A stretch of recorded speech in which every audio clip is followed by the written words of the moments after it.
ये कार्यक्रम सत्य घटनाओं से प्रेरित है। जिनके साथ ये घटनाएं घटी उसकी वास्तविकता उन्हीं तक सीमित है। भूत प्रेतों और असामान्य विषयों के होने पर चैनल कोई दावा नहीं करता और न ही प्रोत्साहन करता है। पवन बचपन से ही पढ़ाई में बहुत होशियार था। अपने गांव से इकलौता पवन ही था जिसने MBBS किया था और अब MS यानी मास्टर्स इन सर्जरी करने के लिए उसे एक रेलवे हॉस्पिटल में एज ए जूनियर डॉक्टर काम करने का मौका मिला। आज की रात पवन के इस हॉस्पिटल में पहली रात थी। एक्साइटमेंट, नर्वसनेस और खुशी तीनों एक साथ पवन को महसूस हो रही थी। पवन को उसके सीनियर्स ने कहा था कि रात को बिना किसी सीनियर या सीनियर डॉक्टर के इस हॉस्पिटल के किसी भी वार्ड में ना घुसे। पवन ने चौंक के अपने सीनियर से पूछा, क्यों? तो सीनियर ने कहा, जितना बताया उतना सुन लो। रात को सीनियर्स के साथ ब्रीफिंग के बाद डिनर हुआ। फिर पवन मेडिसिन रूम में जाके अपनी किताबें पढ़ने लगा। किताब पढ़ते पढ़ते उसकी आंख लग गई। जब आंख खुली तो देखा घड़ी में 1 बज रहे थे। उसने सोचा कि चलो आंख खुल गई है तो एक राउंड मार लेता हूं। मेडिसिन रूम से बाहर निकला तो उसको समझ आया कि दिसंबर के महीने में बाहर कैसी ठंड पड़ रही थी। पूरे हॉस्पिटल में ना तो सीनियर दिख रहे थे और ना ही कोई डॉक्टर। जैसे रात होते ही यह हॉस्पिटल शमशान घाट बन जाता हो। पवन ये सब सोचते सोचते राउंड पे चल ही रहा था कि उसने देखा कि वो ICU के सामने खड़ा है। जनरली हॉस्पिटल्स में ICU की लाइट्स रात को भी जलती रहती है, लेकिन यहां लाइट बंद थी। पवन लाइट चेक करने अंदर घुसा तो ECG मशीन की आवाज सुनाई दे रही थी और साथ में लोगों के खर्राटों की। सब नॉर्मल देखकर पवन बाहर निकलने के लिए पलटा ही था कि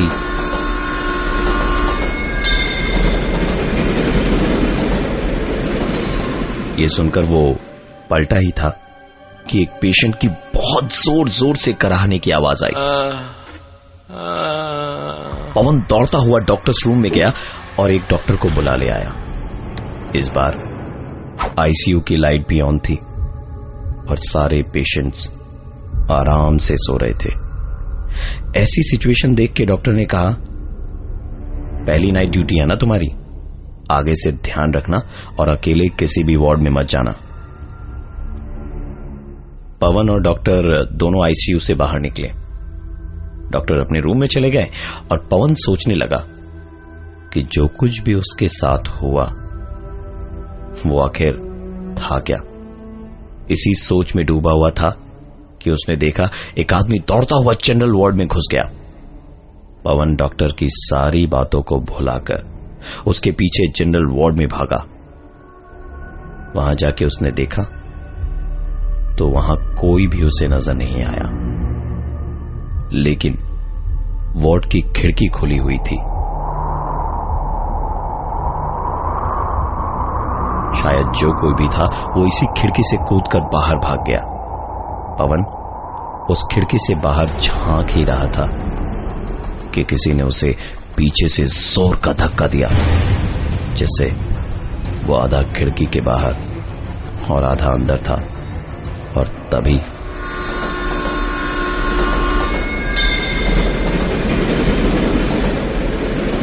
इसके ठीक बाद किसी ने उसे अंदर खींचा और पलट के देखा तो ये वही डॉक्टर थे जो इसे थोड़ी देर पहले मिले थे। उन्होंने कहा, तुम्हें मना किया था ना कि अकेले किसी भी वार्ड में नहीं घुसोगे, चलो निकलो यहां से।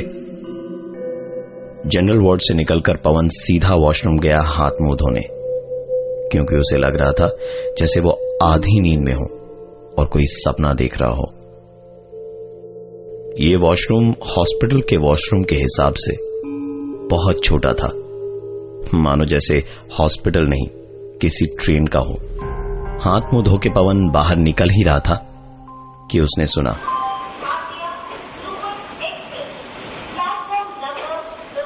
ये आवाज वॉशरूम के अंदर से आ रही थी, इसलिए उसने दरवाजा डरते डरते खोला तो आवाज और साफ साफ आने लगी। पवन दोबारा वॉशरूम में घुसा और चारों तरफ अपनी नजर दौड़ाई।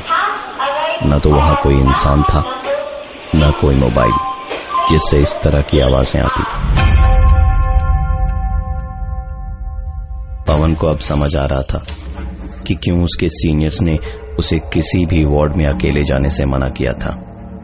पवन सीधा दौड़ के हॉस्पिटल में अपने रूम में पहुंचा और रूम का दरवाजा बंद करके वहीं जमीन पर लेट गया। जब सांस में सांस आई तो उठ के सोने के लिए बेड पे लेटा और तुरंत ही उसे नींद आ गई। पवन अभी सोया ही था कि उसका बेड ऐसे हिलने लगा जैसे कि यह हॉस्टल का बेड ना हो बल्कि ट्रेन की बर्थ हो। पवन झटके से उठा और जमीन पर उतर गया। बेड का हिलना और वो आवाज भी बंद हो गई। पवन को लगा जैसे वो कोई सपना देख रहा था और वो दोबारा जैसे ही बेड पे लेटा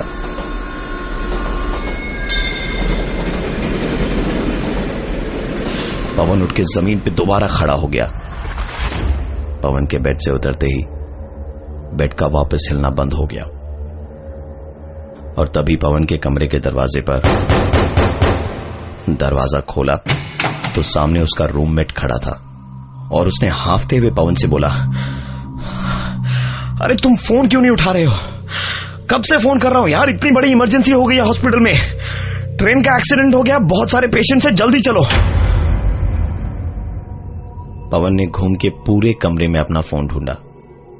जब उसे फोन कहीं नहीं मिला तो उसे याद आया कि जनरल वार्ड में जब किसी ने उसे पीछे से खींचा था तो उस वक्त उसकी जेब से कुछ गिरा था। शायद यह उसका मोबाइल ही हो। भागते हुए रूम से हॉस्पिटल के रिसेप्शन तक पहुंचा ही था कि पवन को याद आया कि उसका रूममेट जो उसे यहां बुलाने आया था वो तो गांव गया हुआ था। फिर ये कौन था? उसके दिमाग में कई सवाल चल रहे थे और साथ ही सुनाई दे रही थी उसकी मोबाइल की धीमी धीमी आवाज जो जनरल वार्ड के अंदर से आ रही थी। पवन ने हिम्मत करके दरवाजा खोला तो फोन की आती हुई रिंग बंद हो चुकी थी और अंधेरे में फोन उसे दिखाई नहीं दे रहा था। इस बार जनरल वार्ड की खिड़की भी नहीं खुली थी कि बाहर से रोशनी अंदर आ सके। पवन ने अंधेरे में ही अपना हाथ पैर मार के फोन ढूंढने की कोशिश शुरू की और जब कुछ भी हाथ नहीं लगा तो उसने अंधेरे में ही दीवार पे हाथ फेरकर लाइट का स्विच ढूंढने की कोशिश शुरू की। वो हाथ दीवार पे फेरा ही रहा था कि पीछे से किसी ने उसके पूरे शरीर को दीवार पे दबा दिया और दूसरे ही पल पीछे से एक आवाज आई,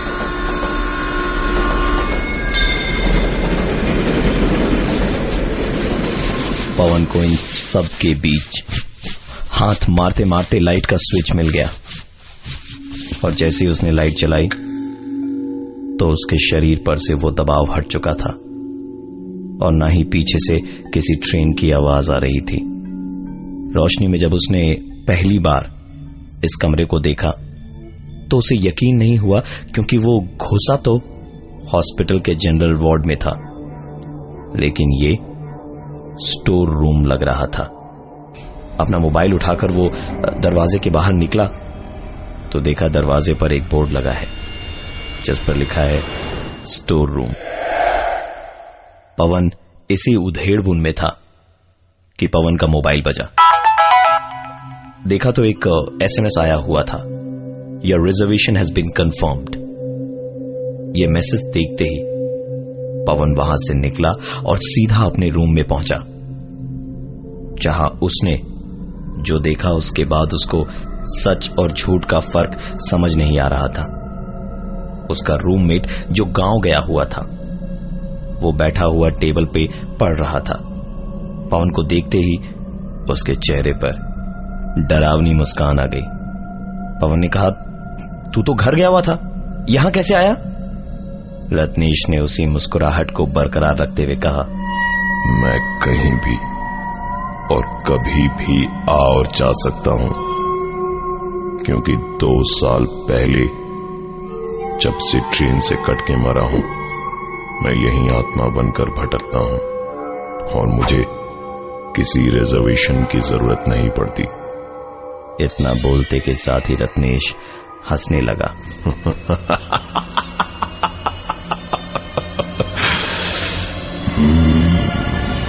इतना सब कुछ सुनने के बाद पवन वहां से बाहर भागा और पूरे कॉरिडोर में सिर्फ पवन के भागने और रत्नेश की डरावनी आवाज गूंज रही थी।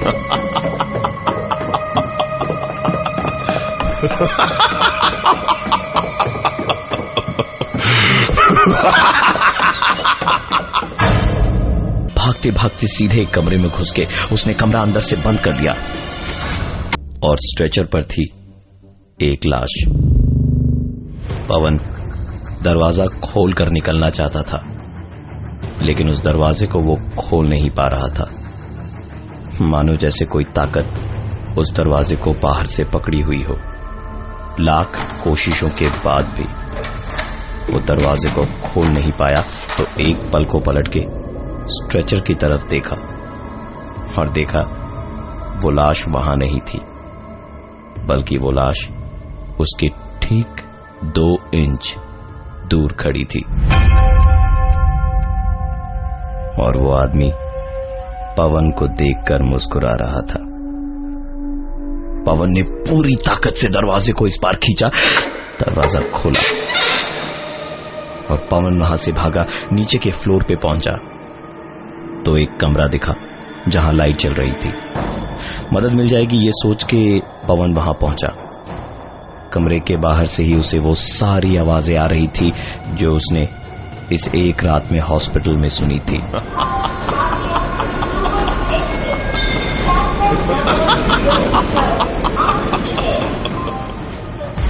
पवन 2 कदम पीछे हटाई था वहां से भागने के लिए कि किसी ने जोर का धक्का मारा और पवन सीधा उस कमरे के अंदर जाके गिरा।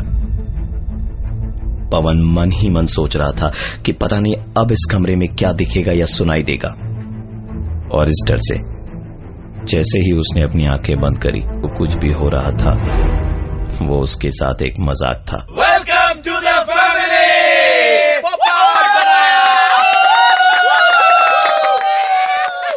सामने उसके कई सारे सीनियर्स खड़े थे और उसका वो रूममेट रत्नेश भी था।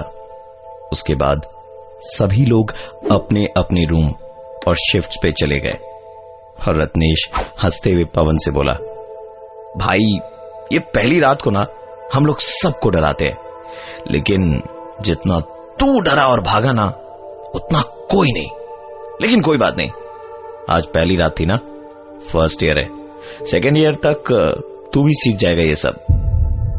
रत्नेश के मुंह से इतना सब कुछ सुनने के बाद पवन ने मुस्कुरा कर कहा, भाई एक्चुअली किसी भी एंगल से सीनियर मैं ही हूं। सालों पहले इस हॉस्पिटल में मेरी मौत हुई थी, जैसे तुम लोग हर जूनियर के साथ मजाक करते हो, आज मेरी बारी थी तुम लोगों के साथ मजाक करने की। और इतना कहते के साथ ही पवन हवा में कहीं गायब हो गया। अगले दिन सुबह रत्नेश जनरल वार्ड में बेहोश हालत में सबको मिला। रजिस्टर चेक करने पर पता चला कि वहां पवन नाम का कोई भी नया इंटर्न आया ही नहीं था।